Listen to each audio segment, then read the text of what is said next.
Hi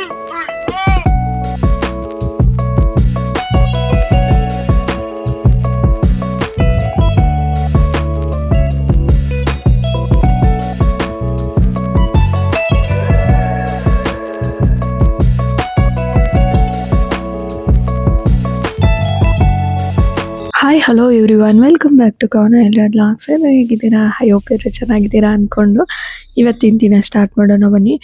ಇವತ್ತು ಪ್ರತಿದಿನ ಥರ ಬೆಳಗ್ಗೆ ಬೇಗ ಎದ್ದೆ 5ಗೆ.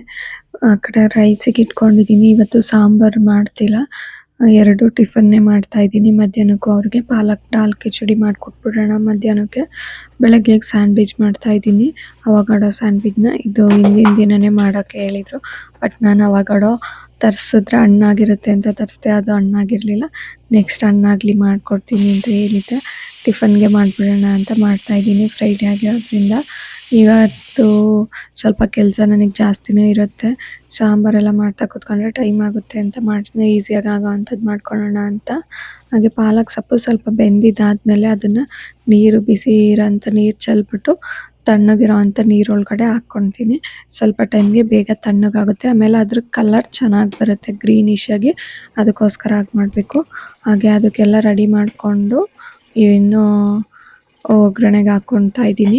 ರೈಸಿಗೆ ಸ್ವಲ್ಪ ಹೆಸ್ರುಬೇಳೆ, 1-2 ಕಡಲೆಬೇಳೆ ಮತ್ತು ತೊಗರಿಬೇಳೆ ಇಷ್ಟನ್ನು ರೈಸ್ ಜೊತೆ ಸೇರಿಸ್ಕೊಂಡು ಬೇಯಿಸ್ಕೊಂಡು ಇಟ್ಕೊಂಡಿದ್ದೀನಿ. ಇಲ್ಲಿ ಮಾಮೂಲಿ ರೈಸ್ ಮಾಡ್ತೀವಲ್ಲ ಆ ಥರ ಮಾಡಬಾರ್ದು, ಸ್ವಲ್ಪ ಜಾಸ್ತಿ 1 ಕಪ್ ನೀರು ಜಾಸ್ತಿನೂ ಹಾಕಬೇಕು.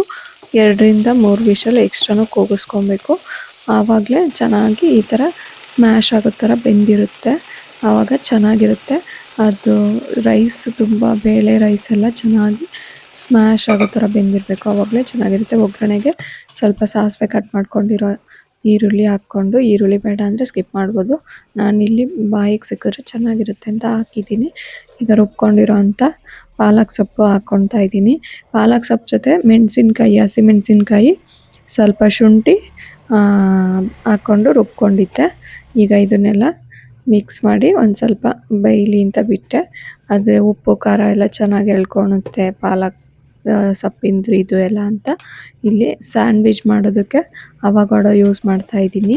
ಅವಗಾಡೋ ಸ್ಮ್ಯಾಶ್ ಮಾಡಿಕೊಂಡು ಅದ್ರ ಜೊತೆಗೆ ಗ್ರೀನ್ ಚಿಲ್ಲಿ ಸಣ್ಣ ಕಟ್ ಮಾಡಿ ಹಾಕ್ಕೊಬೇಕು, ಅಲ್ಲಲ್ಲೇ ಬಾಯಿಗೆ ಸಿಗೋಂಗೆ ಚೆನ್ನಾಗಿರುತ್ತೆ. ಅದ್ರ ಜೊತೆಗೆ ಸ್ವಲ್ಪ ಸಣ್ಣ ಕಟ್ ಮಾಡಿರೋ ಅಂಥ ಆನಿಯನ್ನು, ಟೊಮೆಟೊ ನಿಮಗೆ ಎಷ್ಟು ಬೇಕು ಅಷ್ಟು ಹಾಕ್ಕೊಬೋದು, ತುಂಬ ಜಾಸ್ತಿ ಹಾಕ್ಕೊಂಡ್ರೆ ಚೆನ್ನಾಗಿರಲ್ಲ. ನಾನು ಇಲ್ಲಿ ಸ್ವಲ್ಪನೇ ಹಾಕ್ಕೊಂಡಿದ್ದೀನಿ, ಅದಕ್ಕೆ ಎಷ್ಟು ಬೇಕು ಅಷ್ಟನ್ನು ಕರೆಕ್ಟಾಗಿತ್ತು ನಾನು ಎಲ್ಲ ಹಾಕಿರೋದು. ಯಾವುದು ಜಾಸ್ತಿ ಆಗಬಾರ್ದು, ನಾವು ಅವಗಾಡೋ ಬೇಕಾದ್ರೆ ಒಂದು ಸ್ವಲ್ಪ ಜಾಸ್ತಿ ಆದರೂ ನಡೆಯುತ್ತೆ. ಅದರೊಳಗೆ ಆನಿಯನ್ನು ಟೊಮೆಟೊ ಅಷ್ಟು ಜಾಸ್ತಿ ಆದರೆ ಚೆನ್ನಾಗಿರಲ್ಲ. ನೋಡಿ ಈ ಥರ ಆಗಬೇಕು, ಕರೆಕ್ಟಾಗಿ ಎಲ್ಲದು ಈಕ್ವಲ್ ಆಗಿದೆ. ಅದ್ರ ಜೊತೆಗೆ ಸ್ವಲ್ಪ ಉಪ್ಪು, ಧನಿಯಾ, ಗರಂ ಮಸಾಲ, ಚಾಟ್ ಮಸಾಲ ಸೇರಿಸ್ಕೊಂಡು ಚೆನ್ನಾಗಿ ಮಿಕ್ಸ್ ಮಾಡ್ಕೊಬೇಕು.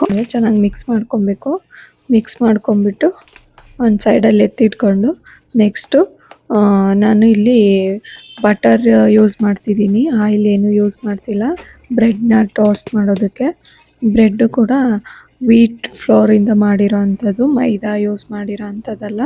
ನೋಡಿ ಈ ಥರ 2 ಸೈಡು ಚೆನ್ನಾಗಿ ರೋಸ್ಟ್ ಆಗೋ ಥರ ಬೇಯಿಸ್ಕೊಂಬಿಟ್ಟು, ಆಮೇಲೆ ಇದು ನಾವು ಮಾಡಿಟ್ಕೊಂಡಿರೋ ಅಂಥ ಅವಗಾಡೋ ಮಿಕ್ಸ್ನ ಅದ್ರ ಮೇಲೆ ಸ್ಪ್ರೆಡ್ ಮಾಡಿ ಈ ಥರ ಮಧ್ಯಕ್ಕೆ ಕಟ್ ಮಾಡಿದ್ರೆ ರೆಡಿ ಆಯಿತು ಸ್ಯಾಂಡ್ವಿಚು. ಇದು ಬೇರೆ ಚೀಸು, ವೆಜಿಟೇಬಲ್ಸ್ ಎಲ್ಲ ಸೇರಿಸಿ ಮಾಡ್ತೀವಲ್ಲ, ಅಷ್ಟೊಂದೇನು ಕಷ್ಟ ಇರಲ್ಲ, ತುಂಬ ಈಸಿ. ಬ್ರೆಡ್ ಸ್ಲೈಸ್ನ 2 ಕಡೆ ಚೆನ್ನಾಗಿ ಬಟರ್ ಹಾಕಿ ರೋಸ್ಟ್ ಮಾಡಿಕೊಂಡ್ರೆ ಆಯಿತು. ಹಸ್ಬೆಂಡ್ಗೆ ಇವತ್ತು ಬ್ರೇಕ್ಫಾಸ್ಟಿಗೆ ಸ್ಯಾಂಡ್ವಿಚ್ಚು ಮತ್ತು ಪಪ್ಪಾಯ ಪ್ಯಾಕ್ ಮಾಡಿಕೊಡ್ತಾ ಇದ್ದೀನಿ. ಇವತ್ತೇ ಫಸ್ಟ್ ಅನಿಸುತ್ತೆ ನಾನು ಅವ್ರಿಗೆ ಆಫೀಸಿಗೆ ಟಿಫನಿಗೆ ಸ್ಯಾಂಡ್ವಿಚ್ ಮಾಡಿಕೊಡ್ತಿರೋದು. ಹಂಗೂ ಇಲ್ಲೇ ತಿಂದೋಗ್ತೀರಾ ಅಂತ ಕೇಳಿದೆ. ಇಲ್ಲ ಬಿಡು, ಹೆಂಗಿದ್ರು ತಿನ್ಕೊಳ್ತೀನಿ ಅಲ್ಲೇ ತಣ್ಣಗೆ. ಮಾರ್ನಿಂಗ್ ಟಿಫನ್ಗೆ ಸ್ಯಾಂಡ್ವಿಚ್ ಅವ್ರು ಇಲ್ಲದೆ ಇದ್ದಾಗ, ನಾನು ನನ್ನ ಮಗ ಇದ್ದಾಗ ಒಂದ್ಸಲ ಮಾಡ್ಕೊಂಡಿದ್ದೆ ಅಷ್ಟೇ. ಇವತ್ತೇ ಮಾಡ್ತಿರೋದು. ಯಾವಾಗಲೂ ಮಾರ್ನಿಂಗ್ ಸ್ಯಾಂಡ್ವಿಚ್ ಮಾಡಲ್ಲ, ಈವ್ನಿಂಗ್ ಟೈಮೇ ಮಾಡೋದು. ಇದು ನನ್ನ ಮಗನಿಗೆ ಅಂತ ಪ್ಲೇಟ್ ರೆಡಿ ಮಾಡಿದ್ದೀನಿ. ಹೇಗೆ ಕಾಣಿಸ್ತಿದೆ ನೋಡಿ ಕಲರ್ಫುಲ್ಲಾಗಿ. ಅವನಿಗಂತೂ ತುಂಬ ಇಷ್ಟ ಆಗುತ್ತೆ ಇವತ್ತು ಟಿಫನ್ನು. ಕುರ್ತಿ ಟಾಪ್ ಇದು ಆ್ಯಕ್ಚುಲಿ ಅವ್ರ ಮಗಳು ಅಳ್ತಿದ್ದು ಇದ್ದಾರೆ. ಈ ಥರ ನೆಕ್ಕು ಎಷ್ಟು ಚೆನ್ನಾಗಿ ಫಸ್ಟ್ ಇದು ಕುರ್ತಿ ಅವ್ರದ್ದು ಎಷ್ಟು ಫಿನಿಶಿಂಗ್ ಕೊಟ್ಟಿದ್ದಾರೆ. ಈ ಥರ ಕ್ಯಾನ್ವಾಸ್ ಇಟ್ಟು ಹೊಲ್ದಿರೋ ಅಂಥದ್ದು ನೋಡಿ ಲೈನಿಂಗ್ ಮೇಲೆ ಇದನ್ನು ಇಲ್ಲಿ ನಾಚ್ ಹಾಕ್ಕೊಂಡು ಹಿಂಗೆ ಟರ್ನ್ ಮಾಡ್ಕೊಬೇಕು. ಇದು ಟರ್ನ್ ಮಾಡಿದ್ಮೇಲೆ ಇದು ಟರ್ನ್ ಮಾಡಿದ್ಮೇಲೆ ಈ ಥರ ಇದೆ. ಈಗ ಇದು ಏಮಿಂಗ್ ಮಾಡಬೇಕು, ಸ್ವಲ್ಪ ಐರನ್ ಮಾಡಬೇಕು, ಪ್ರೆಸ್ಸಿಂಗ್ ಮಾಡಿಕೊಂಡು ಏಮಿಂಗ್ ಮಾಡಿದ್ರೆ ರೆಡಿ ಆಗುತ್ತೆ ನೆಕ್ಕು. ಎಷ್ಟು ಫಿನಿಶಿಂಗಾಗಿ ಬಂದಿದೆ ನೋಡಿ. ಹೇಳಿ ನೋಡಿ, ಅವರಿಗೆ ಖುಷಿ ಆಗ್ತಿದೆಯಂತೆ, ಅವರಿಗೆ ಖುಷಿ ಆಗ್ತಿದೆಯಂತೆ ನೋಡಿ. ಚೆನ್ನಾಗಿ ಕಾಣಿಸ್ತಿದೆ, ಅವ್ರಿಗೆ ಇಷ್ಟ ಆಯಿತು. ಮಾಮೂಲಿ ಸ್ಕ್ವಯರು ರೌಂಡು ಇಡ್ಸಿದ್ರೆ ಅಷ್ಟು ಖುಷಿ ಆಗ್ತಿತ್ತೋ ಇಲ್ವೋ ಗೊತ್ತಿಲ್ಲ. ಈ ಥರದ್ದು ಇಡ್ಸಿದ್ದೀನಲ್ಲ, ಇದು ಎಡ್ಜೆಲ್ಲ ಶಾರ್ಪಾಗಿ ನೀಟಾಗಿ ಫಿನಿಶಿಂಗ್ ಕೊಟ್ಟಿದ್ದಾರಲ್ಲ, ಹಂಗಾಗಿ ಅವ್ರಿಗೆ ಖುಷಿ ಆಗ್ತಿದೆ ನೋಡಿ. ಇದ್ರಲ್ಲಿ ಸ್ಟಿಚಿಂಗ್ ತೋರಿಸ್ತೀನಿ ಬೇಕಾದರೆ, ಎಷ್ಟು ನೀಟಾಗಿ ಈ ಎಡ್ಜ್ನ ಅದು ಏನು ಸ್ಕ್ವಯರ್ ಥರ ಈಗ ಬಂದಿರುತ್ತೆ ಅದು ಕರೆಕ್ಟಾಗಿ ಮಾಡಿದ್ದಾರೆ. ಒಂದು ಸ್ವಲ್ಪನೂ ಸ್ಟಿಚ್ ಮಿಸ್ ಮಾಡಿಲ್ಲ. ಆಮೇಲೆ ಒಂದೇ ಸಲ ಸ್ಟಿಚ್ ಹಾಕಿರೋದು, ಎಲ್ಲೂ ಮಧ್ಯ ಮಧ್ಯ ಮತ್ತೆ ರಫ್ ಹೊಡೆಯೋದಾಗಲಿ ಏನೂ ಮಾಡಿಲ್ಲ. ತುಂಬ ಚೆನ್ನಾಗಿ ಫಿನಿಶಿಂಗಾಗಿ ಬಂದಿದೆ. ಹಿಂಗೆ ಬಂದಿದೆ ನೆಕ್ ಫಿನಿಶಿಂಗು ಎರಡೂ. ಇದು ಸ್ಟಿಚ್ ಮಾಡಿ ಫೈನಲ್ ಲುಕ್ ಹೇಗಿರುತ್ತೆ ಅಂತ ತೋರಿಸ್ತೀನಿ ನೆಕ್ಸ್ಟ್ ಅಪ್ಕಮಿಂಗ್ ಬ್ಲಾಗಲ್ಲಿ. ಅವ್ರ ಮಗಳಿಗೆ ವೇರ್ ಮಾಡಿಸಿನೇ ತೋರಿಸ್ತೀನಿ ಯಾವ ಥರ ಬಂದಿದೆ ಅಂತ. ಈ ಬ್ಲೌಸ್ದು ಬ್ಯಾಕ್ ಡಿಸೈನ್ ಈ ಥರ ಇದೆ. ಇಲ್ಲಿ ಸೆಂಟ್ರಲ್ಲಿ ಉಕ್ ಬದಲು ಈ ಥರ ಟೈಯಿಂಗ್ ಇದೆ, ಈ ಥರ ಬಂದಿದೆ. ಇದು ಒಳಗಡೆ ಫೋಲ್ಡ್ ಮಾಡಿ ಏಮಿಂಗ್ ಮಾಡ್ಕೊಬೇಕು. ಏಮಿಂಗ್ ಆದಮೇಲೆ ಹೇಗೆ ಬಂದಿದೆ ಅಂತ ಒಂದು ಸಲ ತೋರಿಸ್ತೀನಿ. ಇನ್ನೂ ಇಲ್ಲಿ ಫಿನಿಶಿಂಗ್ ಮಾಡಿಲ್ಲ, ಇಲ್ಲಿ ಕ್ಲಾತ್ ಕೊಟ್ಟು ಹಿಂಗೆ ಒಳಗಡೆ ಫಿನಿಶಿಂಗ್ ಮಾಡಿ ಏಮಿಂಗ್ ಮಾಡ್ಕೊಬೇಕು. ಹಿಂದೆನೂ ಏಮಿಂಗೇ ಮಾಡ್ತಿದ್ದೀನಿ.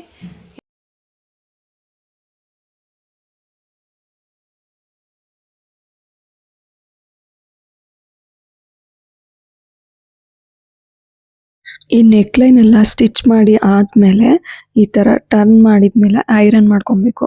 ಈ ಪ್ರೆಸ್ಸಿಂಗ್ ಅನ್ನೋದನ್ನ ಮಾಡಿದ್ರೆ ಎಷ್ಟು ನೀಟಾಗಿ ಕಾಣಿಸುತ್ತೆ ಅಂದರೆ ಅಷ್ಟು ಈಸಿಯಾಗಿ ಏಮಿಂಗ್ ಮಾಡ್ಕೊಬೋದು. ನಾವು ಕೂಡ ಯಾವುದೇ ಕ್ಲಾತ್ನ ತಗೊಂಡಾಗ ಫಸ್ಟ್ ಐರನ್ ಮಾಡಿ ಕಟ್ ಮಾಡ್ಕೊತೀವಿ.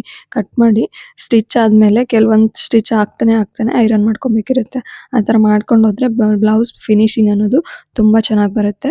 ನಾವು ಸ್ಟಿಚಿಂಗ್ ಕೂಡ ಚೆನ್ನಾಗಿ ಕೂರುತ್ತೆ. ಎಲ್ಲಿಗೆ ಯಾವ ಥರ ಬರಬೇಕು ಅನ್ನೋದೆಲ್ಲ ನೀಟಾಗಿ ಕರೆಕ್ಟಾಗಿ ನಾವು ಅಂದ್ಕೊಂಡಂಗೆ ಕರೆಕ್ಟಾಗಿ ಸ್ಟಿಚ್ ಮಾಡ್ಕೊಬೋದು.